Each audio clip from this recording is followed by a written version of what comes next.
নমস্কার বন্ধুরা, তোমরা কেমন আছো? আশা করি ভালোই আছো। মিষ্টু রান্নাঘরে তোমাদের স্বাগত জানিয়ে শুরু করছি আমার আজকের রেসিপি।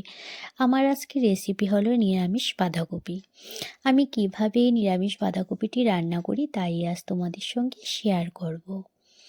নিরামিষ বাঁধাকপি রান্না করার জন্য আমি এখানে নিয়ে নিয়েছি ছোট করে কেটে আলু, মটরশুঁটি, কোচানো গাজর আর টমেটো, আর নিয়ে নিয়েছি এখানে বাঁধাকপি। প্রথমে গ্যাসে একটা কড়াই বসিয়ে দিয়ে দিলাম তেল। তেলটা গরম হয়ে যাওয়ার পর এখন আমি এর মধ্যে দিয়ে দেব টুকরো করে রাখা আলুগুলি। আলুগুলি তেলের মধ্যে দেওয়ার পর এখন আমি আলুগুলি ভেজে নেব। এর জন্য আলুর মধ্যে আমি দিয়ে দিচ্ছি পরিমাণ মতন নুন আর পরিমাণ মতন হলুদ গুঁড়ো। এখানে আমি হাফ চামচ থেকেও কম নুন দিয়ে দিয়েছি, আর দিয়ে দেব এখানে হাফ চামচ থেকেও কম হলুদ গুঁড়ো। নুন হলুদ দিয়ে আলুগুলি আমি ভেজে নেব। আমি যেভাবে এই নিরামিষ বাঁধাকপির রেসিপিটি বানাচ্ছি, এইভাবে বানালে খেতে খুব অসাধারণ লাগে। এই বাঁধাকপিটা ভাত, লুচি, রুটি সব কিছুর সাথে খেতে অসাধারণ লাগে। বাঁধাকপি আলুগুলি ভাজা হয়ে গেছে। আলুগুলি এখন আমি তেলের থেকে তুলে নিচ্ছি, একটা প্লেটে তুলে নিচ্ছি। এখন আমি এই তেলের মধ্যে আরও কিছু পরিমাণ তেল দিয়ে ফোড়নে দিয়ে দিলাম শুকনো লঙ্কা, তেজপাতা, আর দিয়ে দেব এখানে 5 ফোড়ন। ফোড়নটা হয়ে যাওয়ার পর এখন আমি এর মধ্যে দিয়ে দেব কেটে রাখা বাঁধাকপিগুলি। ফোড়নটা আমার এখানে হয়ে গেছে। এখন আমি কেটে রাখা বাঁধাকপিগুলি তেলের মধ্যে দিয়ে দিচ্ছি। সবগুলি বাঁধাকপি দেওয়ার পর এখন আমি বাঁধাকপিগুলি হালকা নেড়ে চেড়ে নেব, না হলে নিচে লেগে যেতে পারে। সবগুলি বাঁধাকপি দেওয়া হয়ে গেছে। এখন আমি বাঁধাকপিটা হালকা নেড়ে চেড়ে তারপর এর মধ্যে আমি দিয়ে দেব কেটে রাখা গাজর আর মটরশুঁটি। এখানে আমি গাজরগুলি কুচি কুচি করে কেটে নিয়েছি। বাঁধাকপিটা হালকা নাড়াচাড়া হয়ে গেছে।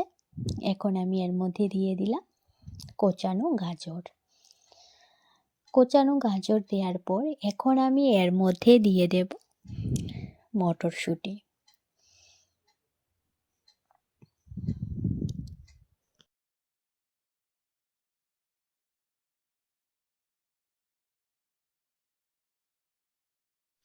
মটরশুঁটিগুলি দেওয়ার পর এখন আমি একে একে সবগুলি মশলা বাঁধাকপির মধ্যে দিয়ে দেব। প্রথমে আমি এখানে দিয়ে দিচ্ছি হলুদ গুঁড়ো। এখানে আমি 1 চামচ হলুদ গুঁড়ো দিয়ে দিলাম। তারপর এখানে দিয়ে দেব স্বাদের জন্য পরিমাণ মতন নুন। এখানে আমি হাফ চামচ নুন দিয়ে দিলাম। নুন হলুদ দেওয়ার পর এখন আমি এর মধ্যে দিয়ে দেব জিরে গুঁড়ো। এখানে আমি হাফ চামচ জিরে গুঁড়ো দিয়ে দিলাম। জিরে গুঁড়ো দেওয়ার পর এখন আমি এর মধ্যে দিয়ে দেব হাফ চামচ ধনে গুঁড়ো। তারপর এর মধ্যে দিয়ে দেব আদা বাটা। এখানে আমি 1 চামচ আদা বাটা দিয়ে দিলাম। আর ঝালের জন্য এখানে আমি দিয়ে দিচ্ছি কাঁচা লঙ্কা বাটা। এখানে আমি 1.5 চামচ কাঁচা লঙ্কা বাটা দিয়ে দিলাম। সব মশলা একে একে বাঁধাকপির মধ্যে দেওয়ার পর এখন আমি মশলাগুলির সাথে বাঁধাকপিগুলি ভালোভাবে নেড়ে চেড়ে মিশিয়ে নিয়ে তারপর বাঁধাকপিটা সেদ্ধ হওয়ার জন্য আমি 15 মিনিটের জন্য ঢাকা দিয়ে দেব। মশলার সাথে বাঁধাকপিটা খুব ভালোভাবে মেশানো হয়ে গেছে। এখন আমি বাঁধাকপিটা সেদ্ধ হওয়ার জন্য 15 মিনিটের জন্য ঢাকা দিয়ে দেব, যাতে বাঁধাকপিটা খুব ভালোভাবে সেদ্ধ হয়ে যায়।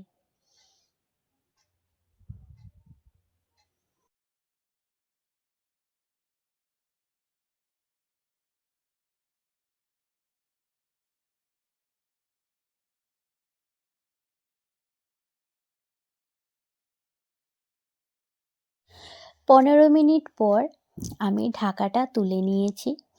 বাঁধাকপিটা খুব ভালোভাবে সেদ্ধ হয়ে গেছে আর বাঁধাকপি থেকে সামান্য জল বের হয়েছে। এখন বাঁধাকপিটা হালকা নেড়েচেড়ে তারপর আমি এই বাঁধাকপির মধ্যে দিয়ে দেব আগে থেকে ভেজে রাখা আলুগুলি। তারপর দিয়ে দেব এর মধ্যে টমেটো। এখানে আমি পাকা টমেটো দিয়ে দিচ্ছি। তোমরা চাইলে এখানে কাঁচা টমেটোও দিতে পারো। কাঁচা টমেটো দিয়েও এই বাঁধাকপির রেসিপিটি খুব ভালো হয় খেতে। আলু আর টমেটো দেওয়ার পর এখন আমি বাঁধাকপিটা আরও 5-10 মিনিটের মতন রান্না করে নেব, যাতে বাঁধাকপির জলটাও শুকিয়ে আসে আর বাঁধাকপিটা তেল ছাড়তে শুরু করে দেয়। তখনই বুঝে নিতে হবে যে বাঁধাকপিটা হয়ে এসেছে। এখন আমি বাঁধাকপিটার মধ্যে দিয়ে দেব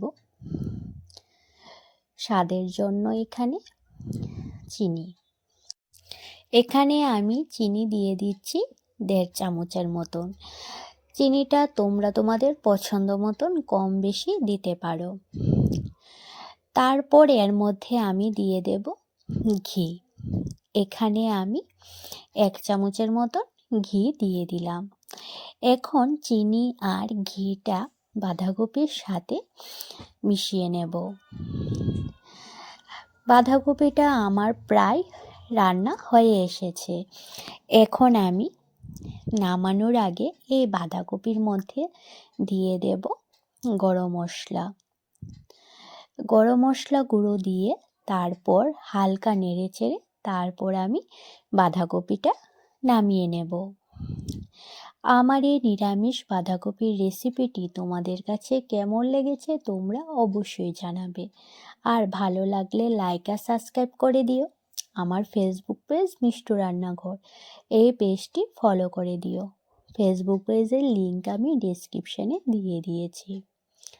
আমার এই সম্পূর্ণ ভিডিওটি দেখার জন্য তোমাদের অসংখ্য ধন্যবাদ। রান্নাটা আমার হয়ে এসেছে। এখন আমি রান্নাটা নামিয়ে নেব।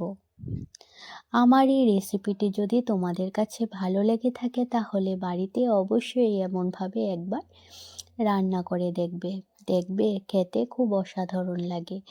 এই বাঁধাকপির রেসিপিটি রুটি, লুচি কিংবা ভাত খেতে খুব ভালো লাগে। বাঁধাকপিটা হয়ে এসেছে, এখন আমি বাটিতে নামিয়ে নিচ্ছি।